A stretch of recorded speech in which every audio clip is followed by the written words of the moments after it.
Suvarnabhumi. Yan. So itong airport nila mga Frenny, oh, ang ganda. Pagkikliman natin ang SIM card natin yung data. Kaya one tip mga Frenny, kung pupunta kayo sa ibang bansa, siguraduhin yung kumuha kayo ng local SIM card. Yan. Ang daming SIM card dito na pwedeng bilhan. Yan. So ayan mga Frenny, no? Nakuha namin SIM card via Klook ang data.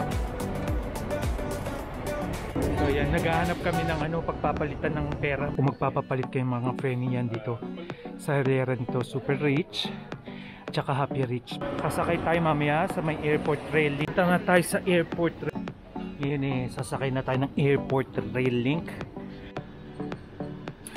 Ayan na Frenny, ganun lang kadali, no?